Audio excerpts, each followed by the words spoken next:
Hello and welcome. In today's class, we shall be talking about development and environmental concerns in India. While talking about the introductory part, we shall tell you that it is now a well-known fact that environmental protection has taken a back seat with the unfolding of developmental initiatives. Development has today become such a dominant idea that anything contrary or appearing to retard the pace of development is considered the most undesirable obstruction. So, it was not realized for long that environmental protection and development were not mutually exclusive concerns. In fact, environmental problems in developing countries like India are in many ways the result of lack of development. The development here suggests excessive access to or control over tangible and intangible assets or resources. This disproportionate access and control not only leads in marginalization and subsequent impoverishment as a result of class and caste location, but it also promotes resource usage in such a way that an enviro-development crisis occurs. As a result, inequality and deprivation encourage social groups to exploit the existing environmental resources in their vicinity and use them in such a way that the process of degrading these resources occurs. As a result, environmental degradation and uneven development become two sides of the same coin. In order to understand the connection between environmental concerns and development, we will first study the dominant concept of development and its implications, followed by linkage between environmental concerns and developmental issues. Understanding development and environmental concerns. The history of development in the colonial and post-colonial world unfolded itself in a manner that it accepted the supremacy of explanation in thought and practice in both socio-economic and intellectual domains. The mainstream view. In India as well as in other countries, development was dominantly understood as the mechanistic worldview and the emergence of a scientific methodology that had together created a corpus of scientific knowledge and scientific tools and techniques. The scientific knowledge and techniques that would induce, if opted, change in economy shift from agriculture to industry-based economy. The industrial economy, which had the potential of creating a strong service sector and was expected to absorb surplus labor freed from agriculture, the industrial advancement creating a framework for sustained economic growth, the industrialized economy supported by democratic state and modernized society, evidently universal standards of progress based on a set of values in the social and political field were accepted as the bedrock of development. Though this model gave a particular awareness of backwardness and thus made it lopsided, the universal standards themselves and the means to achieve them were never considered fundamentally flawed. Further, the political economy discourses within the liberal democracy and Marxism, the two paradigms, also showed that there was no disagreement between them so far as the understanding of the means to achieve economic growth or development was concerned. The broad unity reflected a singularity of purpose regarding the strategies and development programs that were designed from an assumed objective. The vision of development enshrined in the mainstream school of thought allowed to it the luxury of considering history of development as unilinear, apolitical, and technology-driven, independent of specific socio-political and cultural factors. reflecting an elitist and deterministic view as far as distribution of economic growth and consequent social relations were considered. That's it assumed that the whole society, irrespective of varying social locations within, would work towards the end objective of development. Hence, energy of the dominant categories as well as backward and gendered mass was to be channelized in this particular direction. This model of development has been severely criticized both from within as well as outside the environment and development policy establishment. Reformist wave. The industrial response to a supposedly interconnected crisis of environment and development was articulated in formulations of World Commission on Environment and Development Report, popularly known as Brundtland Report. This report resulted in a wide debate on the main issues concerning environment and development, and finally resulted in the United Nations Conference on Environment and Development. The report and the subsequent conference have shaped the theory and practice of environment and development in the past decade. The WCED report discussed four important factors which contribute to a present-day crisis in matters relating to environment. These are poverty, growth, survival, and economic crisis. The cause of poverty at the national level. Poverty is the result of unequal distribution of land and other assets, increasing population, and commercialization of natural resources. The root cause of discussed problem, according to report, is fragmented nature of institutions and policies, which is not able to integrate production with resource conservation and enhancement. It advocates sustainable development which meets the need of the present generation without compromising with the ability of the natural resource base to meet the demands of the future generations with the help of reviving growth. It also stresses on changing the quality of growth in order to meet the essential human needs. In the realm of natural resource management, it promotes effective decentralization of powers for implementing, monitoring, and evaluating the developmental projects in order to make such initiatives sustainable and to enable the poor to achieve sustainable livelihoods. Similarly, Agenda 21 points out the necessity of achieving sustainable development at every level of society. People's organization, women's groups, and non-governmental organizations are identified as important source of innovation and action at the local level, having a strong interest and proven ability to promote sustainable livelihood. It further asserts that governments in cooperation with NGOs should support a community-driven approach to sustainability which can give communities a large measure of participation in sustainable management and protection of the local natural resources in order to enhance their productive capacity. It was argued that the concept of sustainable development had proven to be quite ambiguous due to its conceptual and ideological similarities with mainstream view. This perhaps was due to the fact that the top priority accorded by the strategic imperatives was for economic growth of development rather than shifting the focus from there and placing it on environment. This model of growth is a shift from the earlier model of mixed economy as far as the India is concerned. Only to an extent that states' role in administration and allocation of resources in various sectors of the economy has to be substituted by the market mechanism with the corollary or minimizing the resource base of the state.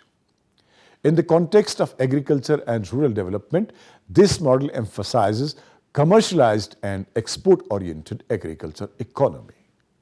Even in the food grain sector, the target and accordingly the policies are designed to meet the food security of the country rather than the food security at the household level, especially of the marginalized social categories.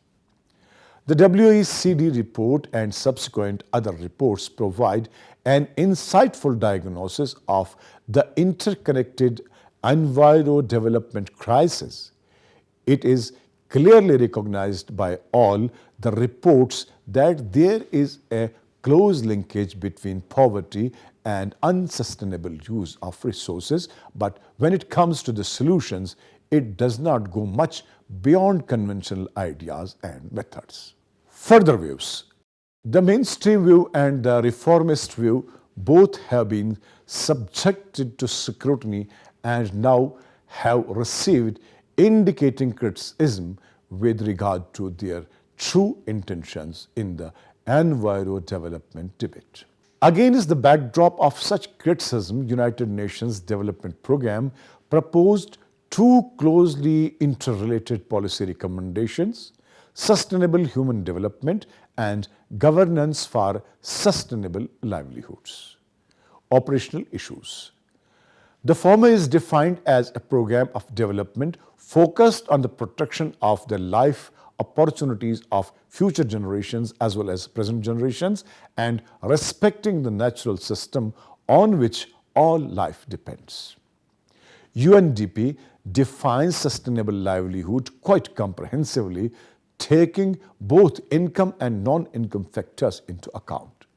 Sustainable livelihood is the capability of people to make a living and improve their quality of life without jeopardizing the livelihood options of others, either now or in the future.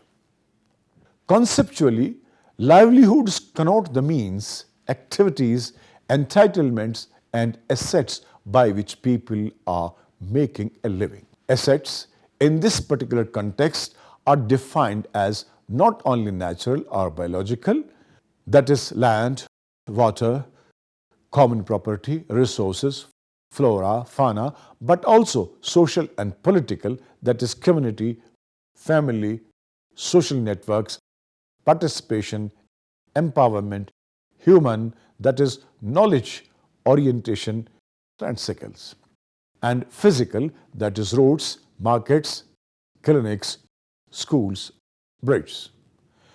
The sustainability of livelihoods becomes a function of how men and women utilize assets portfolios on both a short and long-term basis.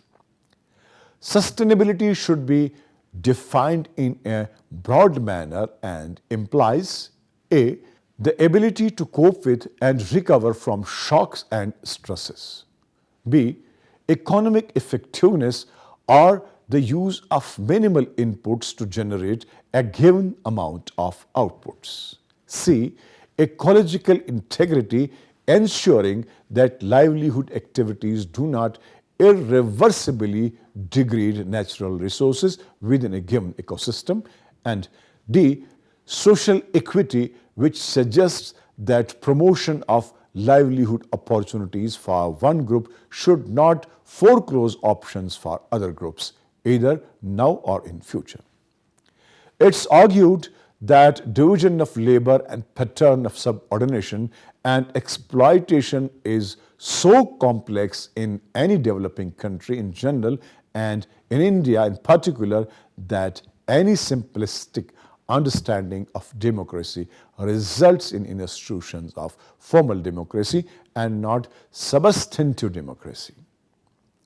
The evidences, at least in theory, suggest that this paradigm of civil society ignores the caste, class, gender, location, and assumes citizens to be equal.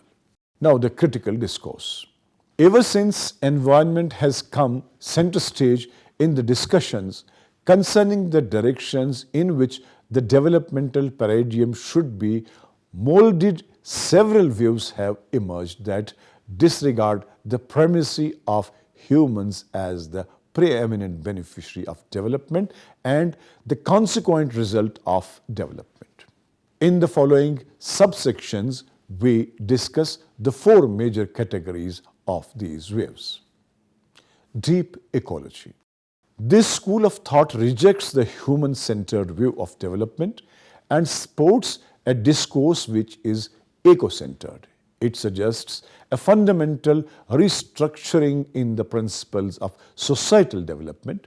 It promotes the ethics of conducting human affairs according to the laws of nature.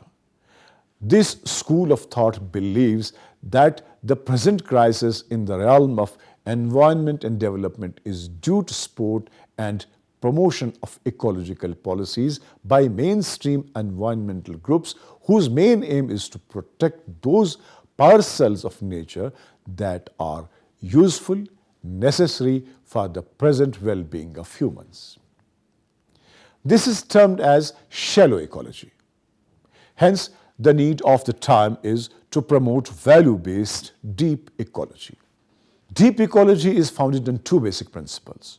One is that scientific insight into the interrelatedness of all systems of life on Earth is possible, and that the idea of anthropocentrism, human-centeredness, is a misguided way of saying things. Put in other words, it argues for equality of all natural things, ecosystems, life and landscape, and agrees that all of them have an intrinsic right to coexist. This ecocentric attitude is more consistent with the truth about the nature of life on Earth. Instead of regarding humans as something completely unique or chosen by God, they see us as integral threads in the fabric of life. Hence, it demands a less aggressive human attitude towards nature. The second component of deep ecology is what Ernest calls the need for human self-realization. Instead of identifying with our egos or our immediate families, we should learn to identify with trees and animals and plants, indeed the whole ecosphere. This would involve a pretty radical change of consciousness, but it would make our behavior more consistent with what science tells us is necessary for the well-being of life on Earth. Social ecology.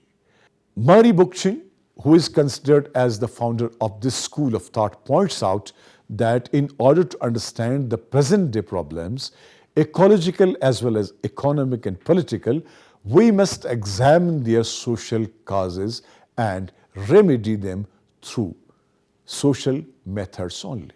He writes, simply to put society against nature, humanity against the biosphere and reason, technology and science against less developed, often primitive forms of human interaction with the natural world allows us to study only the social symptoms rather than the social causes.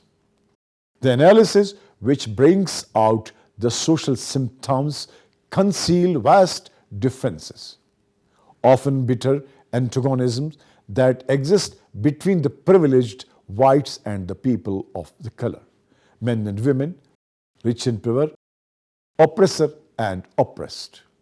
Further, it is pointed out all ecological problems are social problems. Hence, in order to understand and explain the social facts and social problems, it is also recommended to extend the traditional boundaries of sociology beyond the interface of economy, polity, social structure, and culture by incorporating a fifth basic category of ecological infrastructure of human society, that is soil, water, flora, fauna, climate, etc. The rationale for this is that the ecological infrastructure powerfully conditions the evolution and direction of humans' economic life, political relations, social structures, and ideology.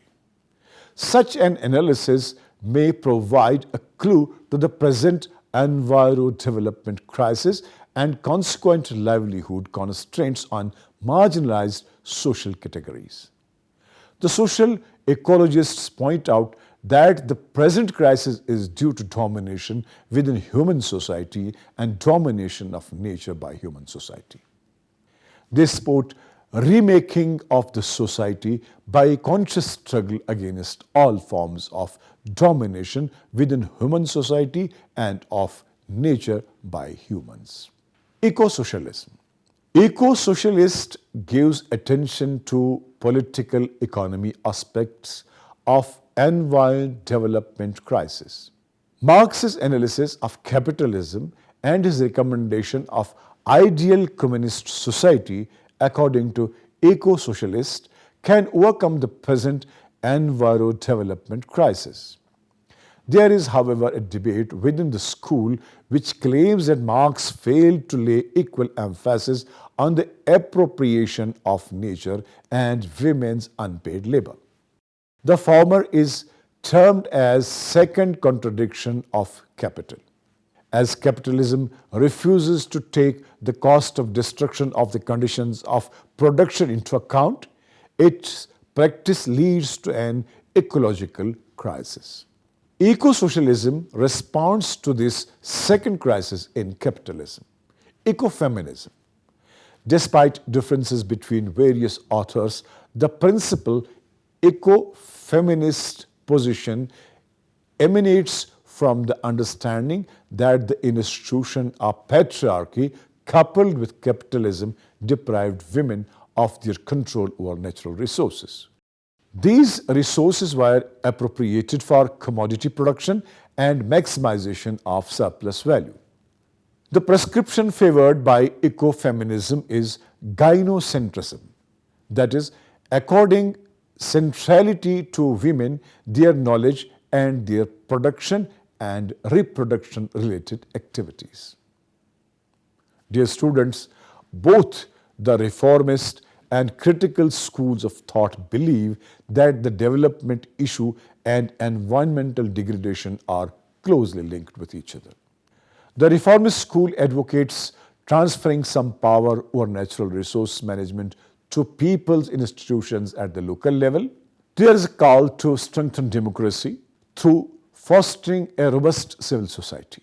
Critical discourses, on the other hand, seeks a fundamental shift not only in development paradigms but also in community or individual attitudes towards the use of natural resources. This brings today's topic to the conclusion. Hope it's of great benefit to you. See you next time at the same place. Till then, goodbye and good luck.